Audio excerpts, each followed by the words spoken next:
All right, let's welcome to the Misfit Nation, Bob DePasquale. He's a purpose-driven impact maker. He believes that everyone has the ability to make a positive impact in our world. Welcome to the show, Bob. How are you? I'm great, Rich. Pumped up to be here. Love the title of your show, by the way, The Misfit Nation. I think it's going to fit well for me. Awesome. I'm glad we're a good fit. We're not a good fit for everyone, but I'm glad we're a good fit for you.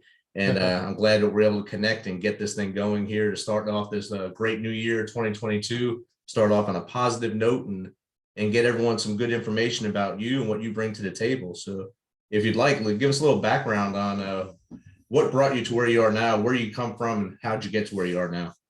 Sure. Kind of wild ride in my life. In a good way. I wouldn't change it for the world. I was born in Long Island, New York, moved down to South Florida when I was just a young kid. So I don't remember too much about New York in the 80s, but I went back there for college. And I know I just skipped 18 years of life, but things were pretty cool. Grow up down here in South Florida, playing sports and going to school, and just, have two parents who love me dearly. But life kind of changed when I was 18, and that's a big part of my story. So I'm glad you asked. I love to share this because I think it means a lot to me, and it kind of defines who I am. When I was 18, I don't know about you, Rich, but you tell me, when you were 18, at least when I kind of felt invincible in my life at that point. I thought I was on top of the world. I was heading off to college. I was playing ball.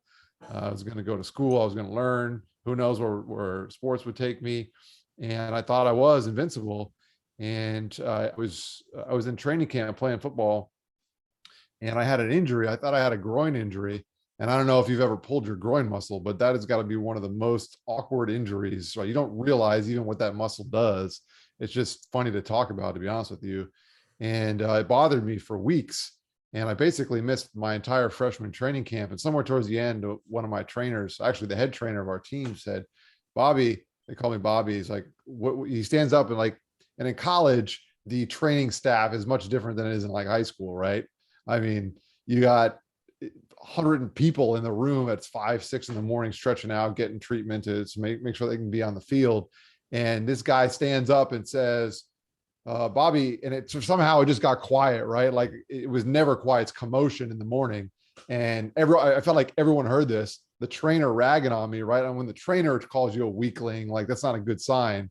It's not too good. But he's like, "You got to be out on the field. Why are you still doing these stupid exercises?" They had me on this 3-wheeled stool, shimmying across, dodging people like a 20-yard little open area to try to rehab the injury, and it wasn't working. So he had a serious meeting with me later that day. I said, "Listen, Rick, I'm not getting any better." So he sent me to the doctor. Well, long story short, my parents were coming up for what was supposed to be my first game, but I wasn't obviously playing. And this was a Thursday. And after a series of tests, they were coming up on this Thursday. I got out of the doctor, and I'm 18 years old by myself in a strange place. The doctor sits me down and pulls out sonograms and everything. And he's like, "Listen, you got cancer." And I was like, "What?" Like, I'm blown away, flabbergasted. And I get out of the doctor's appointment. My parents call me, and they knew I was in the doctor, but I don't think they were thinking that. But my mom was like, "Oh, hey, we landed. Well, we'll see you at your uncle's house," because we were meeting at my uncle's house who lived in the area. "We'll see you at your uncle's house in about a half hour." And I'm like, they're like, "Oh, how'd the doctor's appointment go?" And I'm like, "Well, what do you want me to tell you?" And I could tell my dad, I was on the phone with my mom. I could tell my dad knew something was wrong on the other side. He's like, Susan, what's going on?" So obviously we went back to my uncle's house, and it was a pretty trying time for the family. And, we shed some tears and looked at each other in shock and tried to figure out what we're going to do. And that was a Thursday. Saturday, my uncle's best friend comes over, found out what happened. We never met the guy because, like I said, we live in Florida. They were in New York. And he comes over and says, "Here, Bob and Susan, my parents, take my car. Can't imagine what you're going through. This next week, do whatever you need to do. You got my car as long as you need to take your son to any doctor you could possibly need. You can basically have my car." And that was it. He was there 15 minutes, said, "Listen, got to go, got some family thing going on," and he left. And my uncle was like, "Yeah, Tim's such a really, really nice guy." So then a couple of days go by. It's a long story, I know, but it's very important because I was in my second college class. My oncologist said, "You can't just completely quit school. You got to do something with you're going to need some kind of treatment, but I need you to keep your mind moving." So I came out of my second college class. I'm sitting in the cafeteria, and they had one of those there's no flat screens really at that point. They had one of those tube TVs like in the corner that would hang from a rack, and I'm looking at the screen there, and there's a commotion on the news, and I noticed a plane had hit the Twin Towers, and I was like, oh, that's crazy. And I remember I'm in New York, so it's not too far from me. And I called up my dad, and he was at my uncle's house. He's like, hey, did you see this? And I was like, yeah, I'm watching it right here. And we're talking for like a minute, and then bam, the next plane hits the other towers. And my dad's like, you better come back to your uncle's house now before, who knows what's going on. So I hopped in the car. It took me 9 hours to drive what was normally a 15-minute drive from campus over to my uncle's house. Ran out of gas in his neighborhood. We pushed the car into his driveway. Now, he was on business in Denver the night before, supposed to fly back to New York. My aunt was hysterical. She was like, she didn't know what to do. We could not get a hold of him. Cell phones were out. So he finally gets a hold of us, and we're like, oh, thank God he's okay. But we found out that his best friend, Tim, was in the towers and perished that day. And so needless to say, the family is okay, but it was a really, really challenging time in my life. So I went from like on top of the world, this invincible feeling, to feeling like my own life was in jeopardy because of my illness, but then the whole world, or at least New York City and America, was really being threatened at that point. So super, super challenging time. And I share that story because at the time, I thought I was the one who just powered through everything. I ended up getting treated and recovering. And obviously we know that that the nation will never forget what happened, but I think we rebounded about as strong as you can from a terrorist attack like that. And what I found was, though, it took me years to really realize what all happened there and what the other forces in my life did for me, because I thought I just kind of powered through. I was going to be the best cancer patient I could possibly be. I was going to drink every glass of water to the ounce that my oncologist suggested. I was going to sleep to the minute when he told me to go to sleep, exactly what to eat, how many calories, show up for my appointments 5 minutes early. Like, it was just, I was so detail oriented, and I thought I could just control everything in life. So you talk about my story. I've learned since then to take a step back and not try to control everything, right? Try to control the things I can control, and then rely on the other people in my life and my faith and the loved ones that surrounding me, and the doctors if it comes to illness and their expertise. So kind of let go a little bit has been really powerful for me in my personal life, and then also in my business life as those things have come up. So you asked, that's a very, very important story. And that was about 18 years ago. So I'm about halfway. Well, I'm a little bit more than halfway now, 20 years ago now. So I've spent just a little bit more than my life post-cancer than I did before. And life has been much, much different since then. Now I'm a still a driven type of person, but I realize that there's other things and other forces that are really strong in life, not just your own will, which is important to notice. Outstanding. That's an incredible story. And like you said, we're all at 18, we're all able to run through walls and think that we can do anything it's in front of you. I used to just laugh when I played ball. I played ball at St. Peter's College in Jersey City. And I used to just lazily go through the groin stretch because I thought it was the stupidest stretch in the world until I pulled my groin. And I was like, oh, now I understand what this thing is all about. But it wasn't as extreme as yours to go from pulled groin to, oh my God, what's going on? I have cancer now at 18 years old. And then 2 days later, or less than a week later, the Twin Towers come down. So your whole world is spiraling at that point. You don't know what's going on. You showed resilience at a young age. And now you said that was the first 18 years of your life was, well, first 17 was probably pretty easy. 18th year was pretty rough. And then you bounce back. Now you said almost 20 years later, now you're still spreading that positivity and resilience. So would you define that as your purpose now, to spread that?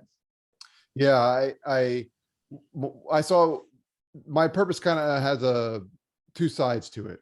It's to define and motivate people and encourage them to be resilient, but also to not only be resilient for themselves, but to be resilient for others. Because the resiliency that the people around me show at the time was super, super powerful, because they were doing so much so selflessly that I didn't even realize it, to be honest with you. And now looking back, talking with those people and the ones that I can talk with, for example, Tim, what he did for our family, had never met us before. And I've since had the chance to talk to his children, who were just like 2 and 3 years old at the time. we now have a good relationship. And I have always told him, I only knew your father. You knew your father longer than I did, actually. But I knew something about him and about his generosity that was so powerful. So he was super resilient in that time for us, and he didn't have to be. So my encouragement to people is that to learn to be resilient in the struggles that you go through. And then once you've overcome them, there's someone else out there that needs to hear that story and that needs to have your energy and your motivation to overcome their own thing, whether it's physical illness or it's, God forbid, another terrorist attack, or just, mental health these days is something that we need to work on as well. Definitely. And like your story of 9/11, since I was not even in the United States when 9/11 occurred. I was on the border of Iraq when it occurred. So I didn't believe it happened because I grew up right there in Jersey City, New Jersey. So I thought that, man, there's no way this is really happening. This is a lie. But you were right there. You felt the impact. Like you said, a 15-minute ride turned into 9 hours. It was incredible. I'm guessing you're like either a Hofstra or something going back to Long Island. But yeah, exactly. That's where I was. So that's usually a pretty quick commute, and then 9 hours and run out of gas and realizing the whole world just changed right there. Yeah. And the funny thing is, funny may not be the right word, but so after I graduated from Hofstra, I went to the University of Miami. I have a master's degree in broadcast journalism. I worked in AM radio. That's still the longest I've ever listened to AM radio straight ever in my life. And I will never listen to 9 hours of AM radio again, even though I'm trained in that art. And watching it all in the distance too. It was just an incredible experience, seeing the towers and the smoke and the burning and being in the traffic. I know some people were right there, like literally right there. So I didn't have that experience, but listening and seeing it real time in the distance was pretty powerful. I think what happened to you in your 18th year defined a lot of what your life is now. You had your upbringing from your mom and dad. They taught you your values, your strengths and stuff, your core values. But what happened to you there shaped you into what you are now. And I think it gave you this purpose and showed you what caring is for other people. So why do you care so much about others? I've seen stress in people's lives really, really pull apart relationships. And so speaking of that, so my parents, who loved me dearly, I'm an only child. You could say I'm spoiled. I'd probably agree.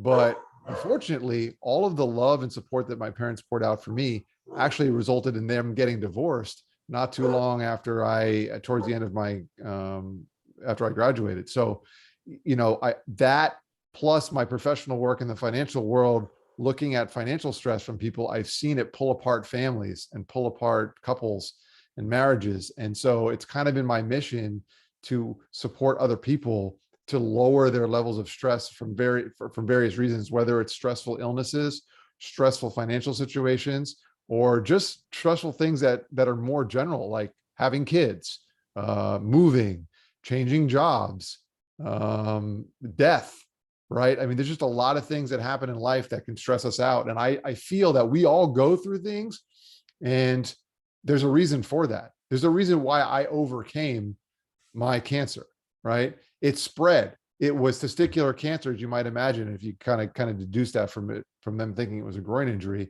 and it spread to my lymph nodes. It was all in my abdomen. The doctor said, listen, I can't go in and just do surgery. We got to hit you with chemo. So it was super aggressive form of cancer. He said it was very treatable, but it was very aggressive. So there's a reason why I went through all that, because now that message and that situation that I went through is something that I can use to teach and help other people. And I feel like I would not be a good steward of what I've been provided if I just kept it a secret, right? I don't think that that's the case. So to answer your question and to kind of stick with that theme, I think it's very, very important that we use the things that we've overcome to help other people do the same.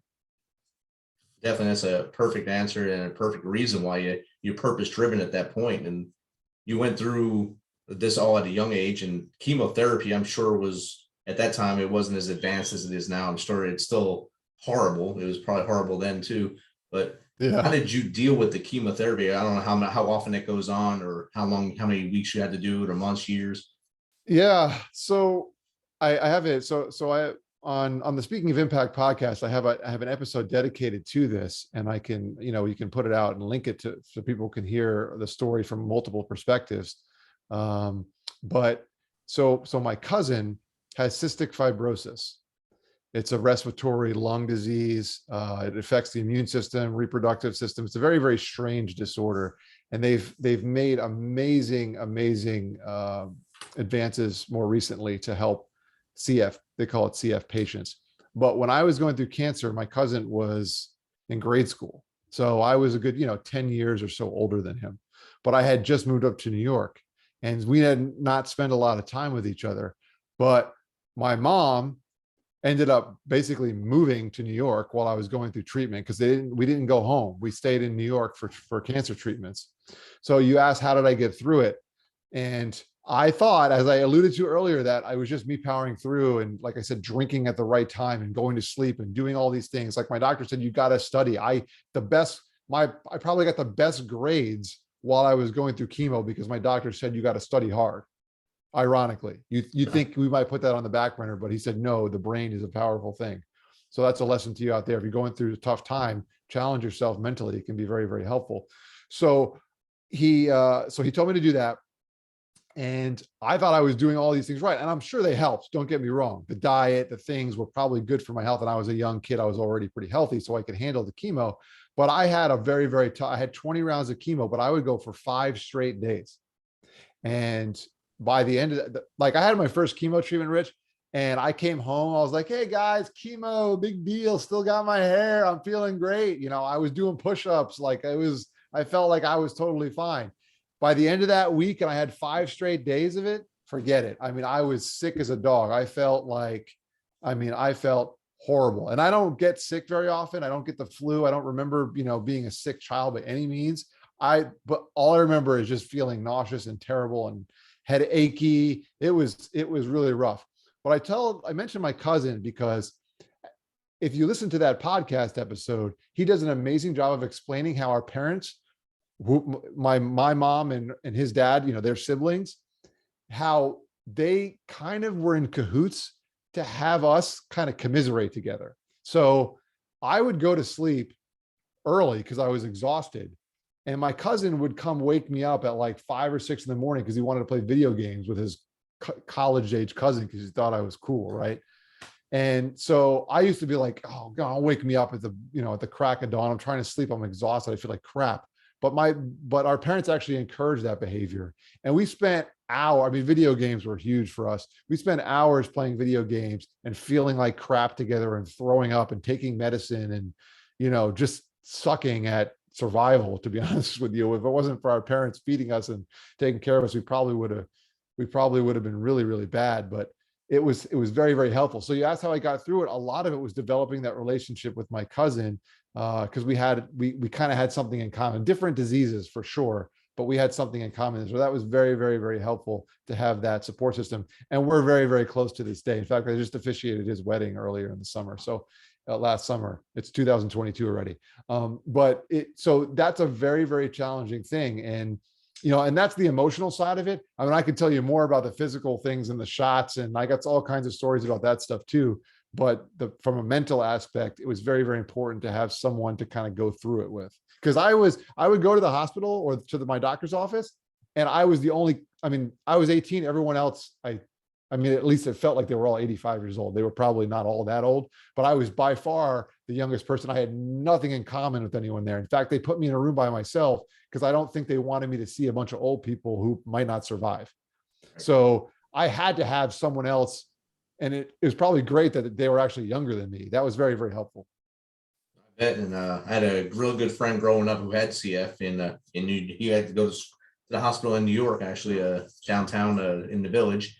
And we used to sneak him in beer so he'd gain weight, because he needed to gain weight to actually be physically fit and to get enough physicality in order to fight the disease. And he lived until he was 42, almost 42 years old. Wow. I got wounded in Afghanistan. As I was coming out of recovery, I found out he died about the same time I got wounded.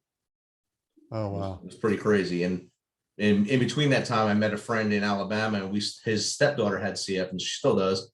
We started a race to raise money for cystic fibrosis. So I'm very aware of cystic fibrosis. We've been doing that for over awesome. 10 years now. That I thank you, man. That means a lot to my family. My wife just ran in the New York City Marathon to raise money for it. So it's a big part of our family for sure. I was actually at the finish line for the New York City Marathon this year. Oh, Just by chance, I was there. you probably saw me. You didn't even know it. Yeah. Hey, what's up? Got in my way. That's Yeah, funny. it's a very debilitating disease as well as yours was, and I think that pairing you two together, not only it built the bond between you that's never going to break, and it also helped you both fight through it, because both of those things, those challenges, could lead to mental breakdowns where you go into the darkness and don't come back out of it, and that's Mhm. where resilience comes in. I think resilience is something that it I kind of mentioned earlier, it's contagious. I think when you see other people being resilient, it's resiliency is a great habit, but it's not something that is taught with words or with with written lessons. It's something that's felt and seen and experienced. And when I saw my little cousin, the treatments that, and you know this, that you have to go through, especially 20 years ago, Yeah. and probably even more than that for your friend, the treatments that they had to go through are just brutal. I mean, it kind of made my chemotherapy seem like nothing, to be honest with you. And then I think your parents, both sides, actually had a great plan to get you guys together and bring that bond and that commiserate misery together, and play video Mm-hmm. games and do what you had to do to get through together. That way you both stayed focused to move forward.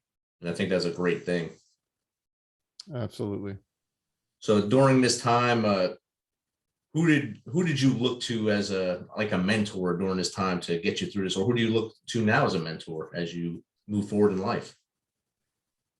Well, I mean, I kind of go back to my cousin from a physical standpoint as a mentor, because just even though he's much younger, well, not much younger, he's about 10 years younger than me, it's just the way he pushed through, and he still has a disease. Mine's gone. I'm cured.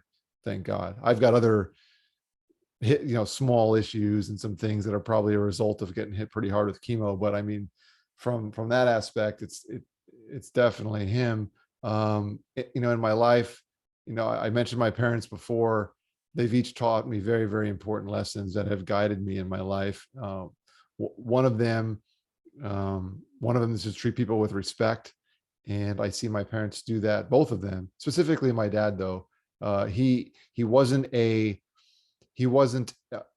he's still not a big wig manager, CEO type of anything. He worked in supermarkets for many years. In fact, my parents met in a supermarket. I don't know if you remember Wallbaum's back up in New York. I don't know if they had them in Jersey, but that's where they met. And my dad kind of worked his way up. And then when they moved to Florida, same idea. And he ended up managing some grocery stores. So worked really hard. I mean, made a fine living, but wasn't wasn't a well-known leader by any means, but he always treated people with respect. And every single time to this day, the people that I still see that he used to work with, whether he was their employee or he was the boss or whoever, they always tell me that they should to thank my dad, that he was the best boss or best coworker that they ever had, because he always respected people no matter what it was, what was going on in their life. So as a mentor, that's been very, very powerful to me. And I don't work in the supermarket. Our careers and the way my dad and I think are way different. We both love the Giants. We love New York sports, but that's about all we have in common.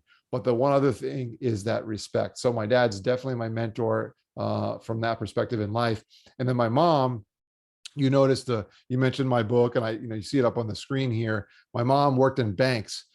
She was a teller in a bank and a customer service representative, and she taught me the value of the dollar. And I still, to this day, she ended up working for me for the last 4 or 5 years of her career. But in a way, she was still the boss, because she taught me of how important it is to respect the powerful tool that money is. So I hate to keep it in the family, but it's my cousin and definitely my parents. That's usually where your best mentors come from, is closer to the heart, closer to within the four walls you grew up in. And that's a great segue for your dad and your mom. Both helped you, and your cousin, of course, that we've been with most of the talk here. I think having mentors in the family actually challenges you to be greater. Outside the family, you can kind of stray away. In the family, you're there, and you want to make them proud and show them that you can do the things like they did. Your dad with respect, your mom with finance, and now you have your book behind you. So if you want to segue into your book, talk to us about personal finance and what it's about. Sure. Let me quickly, if I may, just double down on what you talked about mentorship in the family. I heard someone, well, it's probably about a month ago now, talk about they were challenging parents and leaders of the home to be better mentors for their children in the next generation. And it struck me really strong. And, you know, because of my medical history, we haven't been able to have kids. I actually don't have any kids of my own. I do some volunteering and mentoring of high school students, but I just wanted to double down on that. There's a really strong principle right there that we need to be better mentors in the home, I think. Because if you think about it, my wife's a kindergarten teacher. She always tells the parents that I have your kids for a couple hours, you know, for 4 or 5 hours a day, 5 days a week for 6, 7 months, but you have your kids for way longer than that. So I'm going to do my best, but most lessons are going to come from you. So I just wanted to double down on that. But the book, so I didn't expect to be writing a book around this time last year, but my business partner and I left our firm that we worked at for many years, totally cordial, loved working for them, loved their mission in the financial space, helping with people with their planning. But we wanted to kind of expand the services that we were offering. We just weren't allowed to do it in that model. We also weren't allowed to, it was very hard to do media, whether it was video or print or any of those things, just for compliance and regulatory reasons. It's very hard to keep tack on thousands of representatives of an organization. So jumping through all the hoops to get some of those things done was very, very challenging. So suddenly, once we left the company and opened our own firm, we had all this availability now to do podcasting and to do shows like this and to write a book. And I'll tell you a quick story about why, a part of the reason how I came to writing the book. Once we decided that we were going to leave, I said, you know what, I'm just going to throw out some emails to some publishers. I have an idea for a book. I've never written one before. Let me just kind of see how you feel, what it would feel like for professional publishers. And two of them actually got back to me, and I was like blown away. I was like, whoa, all right. So I might have something here. So I got a little bit more serious with one of them, and they asked me, so Bob, you know, how far along are you with your manuscript? And I was like, I don't even know what a manuscript is, like no less have written one. So I told him I haven't written anything. I just have some ideas in my head that I've been kind of pent up after 12 years of working with families and their money. And he said, all right, why don't you talk to this other gentleman, Eric, who runs a program for first-time authors. So he responded to my email on Thursday, connected me with Eric. Eric sent me a message on Friday. Monday morning, we had a Zoom call just like this at 10 a.m. And he told me all about the program. And after 15 minutes, he said, all right, we're starting at 12 o'clock. So I need to know in 2 hours if you're going to join the program. I was like, come on, Eric, there's no way that I just opened a new business. I got all this stuff going on. And we hung up the phone, and I sat there for like a couple of minutes. I said, you know what? I'm never going to do this. There's never going to be a good time unless I say yes now. If I would have had 2 days or 2 weeks, forget it. I would have said no, because life would have got busy. So that was earlier last year. Took those ideas, put them on paper. And the book is about how technology, social media, and the digital ad space these days affect how you make money decisions. And it's for people who want to use the tools of today to help them manage the age-old tool of money. Wow. And where can it be found? Is it on Amazon, all digital formats and stuff? Yes, absolutely. So right now, speaking of not knowing how this all works, my publisher, they're excellent. New Degree Press, got to give them a shout out. They're awesome. They were running a 99-cent ebook sale right now. So if you want to go to Amazon, you can get the Kindle version for 99 cents. It's still another week or so. It's on 99-cent sale. So you can check it out there. You can search Personal Finance in a Public World, or my name, Bob DePasquale, at Amazon.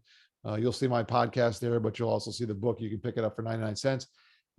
Soft cover is also available. If you want a hard copy to read it, you can pick it up as well. And the Audible and the hard cover are coming out next month. But yeah, it's rolling. We were the #1, believe it or not. I was blown away by this. I was, no joke, no exaggeration, the #1 new release in wealth management when it first came out. So that was an awesome accomplishment. It was a lot of work to write it, but it was totally worth it. That's outstanding, especially for your first book come out #1 new release, wealth management. It's a pretty competitive niche, I believe, because every bookstore has many books on personal financing or Yep. finance in general. And to come out #1, that's amazing. Yeah, I was proud of it. And, you know, they told me, you got to brag about this, Bob. You got to shout it from the rooftops. That's not necessarily my personality based on my experience in life. As I told you before, it's not all me. So I definitely got to give credit to the team, but I would be lying if I didn't say that we did it. We did it well. We did it really well. When I made that decision, when I talked with that guy, Eric, and I hung up the phone, I said to myself, I'm not going to do this halfway. If I'm going to do this, we're going to write it. We're going to write a good book, even though it's my first one. And we committed to it. I spoke with over 50 professionals in the psychology, digital, and finance space. And I pulled together ideas in all those 3 areas and put together the book. So it was a lot of work, but it was great. Outstanding. And basically a life's work in 1 year. That's good stuff to get it out there and to try to help people, even with the book. Even if you help one person, that's a success, I believe. And that gets them on the right path to living a better life. Absolutely. Absolutely. I heard once, the way you said it was great, man. If it helps one person, it's totally worth it. One of my favorite sayings is, someone told me once, you may not change the world, but you might change the world for one person. And if the book does that, I would feel tremendously honored. That's awesome, Bob. But how does someone get in contact with you to say get on their show or to even just chat with you? Yeah, I'm learning that direct messaging and social media is the new thing, man. So you can hit me up at BDEPA, BDEPA on Twitter or Instagram. Those are the best places to give me a holler. I'm on LinkedIn too, but check out my website, bobdepasquale.com. You can get a hold of me, and I would be more than happy to have a conversation. I love talking with people, love hearing your story. You got questions about the book, be more than happy to answer them. So Awesome. Thanks, Bob. Thanks for taking some of your time to be on the show today. And I look forward to more greatness from you moving forward. awesome, Rich, man. Take care, brother. You too.